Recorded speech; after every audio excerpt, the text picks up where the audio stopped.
I mean, I think that's gonna be tough to top. No, I mean, you guys know better than I do. I was just in there. Yeah. We were expecting, I think, a pretty high-paced, crazy fight between you two. It panned out that way. I mean, is that what you were expecting going in there? Oh, absolutely, man. Boston is an awesome, awesome dude. I love him as a person, and I love him as a fighter. He's very, very entertaining, and I think just like I said, when you put our styles together, it has to be a fireworks show. Someone was going down. It was the inevitable. We were both throwing bombs. You know, he caught me with a good left hand off the bat, and I knew I didn't want to get caught with those again. That kid has bricks behind those hands. Man, it was that was I. We broke everything down that he was doing, and it was like I saw the fight happening in my head 4,000 times before I even walked out, and it was just so cool to see it unravel the way that we had thought it would. Like you say, you got caught a little bit, but pretty flawless, I thought, overall. I mean, how would you evaluate your execution in there tonight? Man, I think everything I did, besides getting hit with that left hand, I thought everything was very good. You know, I have such little experience, and I think I showed myself as, you know, being composed and fighting as a professional. I think I fought very calm and relaxed and picked my shots very well. Tag, pull away, get on the fence, and then just slow everything down and relax, and then pressure when he's hurt, but don't get too overzealous like I did in the past. You know, I said last time, from my last fight, I thought I took more positives than negatives, and I think I showed what I learned from the last fight into this fight, and I'm just so excited for the future. Yeah, and your story is pretty well told at this point, but I mean, you have the picture with you even now. I mean, give us an idea, just kind of the emotion and what you're feeling like right now. Seems like this is a dream come true. There really aren't any words, man. It's just insane. You know, had I won my debut in Atlanta, it would not mean as much. You know, I get to come back home in front of his family now, in front of all his friends, you know, all of his teachers and classmates and family and all this stuff, and then my friends. Now I get to use my platform to get his name across. Now it's no longer about myself. It's much bigger than myself, and it's just so cool that I was able to do it in the Garden. And man, it's just incredible. It's so awesome. Now that you're coming off this win, you know, you can decide what's next. When are you looking at getting back in there, and is there an opponent in mind? So I'm going to Cancun, Mexico. So unless I'm this week. So if I can find a 135 that will fight me at 185 before the end of the year, then I'll definitely be back before the end of the year. Otherwise, it's going to have to wait until early 2020. Did you do any commentary this time in Cancun like last time? Oh, man, if they're looking for some sort of a dual translator, then I'm sure I can, you know, figure something out. Okay, that's great. What was the walk out to the octagon like? You had the song picked out, you had visualized it, you knew what to expect. Did it live up to expectations for you? Yeah, man, and I said in our past interviews that I didn't want to get wrapped up in that moment just yet. I wanted everything to settle down and then look back at it afterwards. And I was saying to my coaches that, you know, warming up for this fight, I did things a lot different. I didn't warm up and go crazy in the back room like I normally do. Normally I'm sweating like a dog. I'm getting that burst out and kind of, you know, rushing the adrenaline too fast. And with this one, I didn't really warm up too much. I just kind of paced back and forth and just kept playing the fight in my head. And it did exactly what we thought it would do. And it was just, I felt so calm in there, like nothing has changed. Now that the fight's over, I'm just like, dude, holy shit, that was just won in the Garden. Bro, that's the Garden. I just won in the Garden. Like, that's madness. At the end, Boston questioned the finish. He didn't think the stoppage should have happened. What did you think of it? I mean, you were in there, you were landing those shots. Did you agree with the stoppage? I was surprised that it didn't. I thought I hit him a couple more times. Like, I thought it should have been stopped a couple other times that hit him. But Herb Dean knows exactly what he's doing.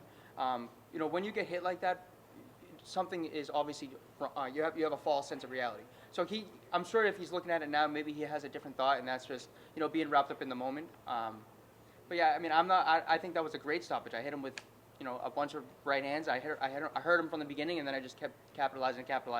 My thoughts aren't forming like very good right now because I see Reese's right there, and I hope those are coming to me. Thank you, man. Thank you, brother. Can you hold those up just to see exactly what the Reese's? Yeah, we're good now. So I would like to get a Reese's sponsor or Hershey sponsors at some point. So this would be a great plug, I think. So I think this is a great outlet. Randy, Yeah. you spoke about Boston, how much you liked him, you guys got along. He's 0-2 now in the UFC. What advice would you give him? I mean, I'm not really one to be giving advice. I have such minimal, you know, experience. But, you know, I know he's a savage. He's an awesome dude. His work ethic is second to none. I know he's going to bounce back from this. I know it. I don't know if you guys saw my Instagram and Twitter, but which is pretty cool, is that before the weigh-ins, I looked at my phone, and my parents sent me a picture, and it was my parents and his parents together watching the weigh-ins. I was like, dude, this is so cool. I went up and showed him. When I showed him, he gave me this gift bag from Hawaii. I'm like, dude, you guys, this is so cool. Like, people get this crazy perception in the sport where you need to be a dickhead, you need to talk shit, this and that, but you don't need to do all this stuff, man. It's like, be respect. It's a sport. Like, have some respect. It's just, I love Ball. He's an awesome dude, and I know he's gonna bounce back strong. Speaking of respect, obviously people sometimes disrespect you. One of the criticisms about you was doesn't have enough experience. He wasn't ready for the UFC after the Brendan Davis. How does it feel to silence those critics? Man, someone's gonna have something else to say. It doesn't bother me at all. I was clicking on the UFC, like the UFC Boston hashtag on the way here, and I was just sitting there laughing, like, dude, these people are so stupid. Like, why are these people saying these stupid things? Like, and obviously someone's gonna say, oh, it's just Boston. He was already 0-1. He was blah blah blah. But it doesn't. Just shut up, dude. Like, I kept my job tonight, and I'm gonna keep showing that, I belong in this. I belong to compete in the best, and one day I'm gonna be, amongst the best for sure. Randy, if you go back even to the beginning of the year, I mean, when we did our interview, you were talking about maybe getting on Contender Series. Now you have 2 fights in the UFC, 1 win. Have you been able to soak that in just to, go from where you were at the beginning of the year to now? Man, I spoke this into reality. There was interviews from like last November after my third professional fight. I said I will be in the UFC by the end of 2019. I will. Everyone's like, dude, you're not. You have minimal experience. And now I can say, like, not only am I in the UFC, but now I have a win in the UFC, and that you can never take away from me. It's just incredible, and I'm a product of the people I surround myself with, and I surround myself with nothing but the best. All the guys at Lowe's and MMA, Triforce, all these guys are just great role models, mentors, and coaches, and they guide me along, and I'm just a product of them, and I'm just gonna keep working my ass off and keep climbing to where I want to be. Did you say you kept your job tonight? Is that what you I kept my job, yeah. Was there pressure on you? Did you think that if you lost, you wouldn't get another shot? Yes, absolutely. I mean, coming into this fight 4-1, you look at it, I was 4-0 getting the call to the UFC. I won the lottery essentially, right? If I lost that one, I was 4-1. They're gonna give me another shot, taking on short notice. If I lost that one, now I'm 4-2. You're not gonna have a 4-2 fighter in the UFC. That's in the back of my mind. I don't let that play in I don't let that affect it. But I knew that was a reality. If I lost that fight, I was probably gonna have to go back to the local scene and then get my way back in. But now that I won the fight and in a decisive way, an exciting way, I think I definitely bought myself some time and showed myself that I'm here to stay. I'm not just here. Getting here wasn't the goal. Staying here is the goal. And that when you were talking about a fight of the night, and I asked you not a lot of people want fight of the night, performance of the night, but normally guys don't get cut off a fight of the night. Yeah. Did that play a factor? Like, even if I lose, it'll be a great fight, and maybe I'll get a third chance. I mean, that's always. I think my style is amongst some of the one of the best fan-friendly styles. Mm-hmm. Nothing makes sense to what I'm doing. Everything's wild. The kicks are insane. It looks like I have 2 blown ACLs. Nothing makes sense, but it's fun to watch. People like to see that stuff, so I'm going to keep doing it, and I hope I get that performance of the night bonus tonight. We've been talking about New England talent all week long, but there's this area of New England right now, specifically Massachusetts, where you're from. A couple weeks ago, we saw Jorgen De Castro from Fall River getting a win. You're from Taunton, right next door, getting a win. What's going on in that area? Something's in the water, man. That's the only explanation. I mean, if you look at all the guys that are progressing, it's all these guys are coming over to Lowe's on MMA on Saturday mornings. Everyone's training with the best. Yeah. There was this. I feel like there was this negative stigma before where you want to train with the guys that are just a part of your camp. And I think now that stigma is now eliminated, I think everyone's kind of growing together, and it's going to show in the New England MMA scene. Now we have all the highest level guys training with each other all the time, and we're all making a name, in the biggest show in the world. I want to ask you one more question. You're talking about your training partners. Obviously, Devin's so close to your heart.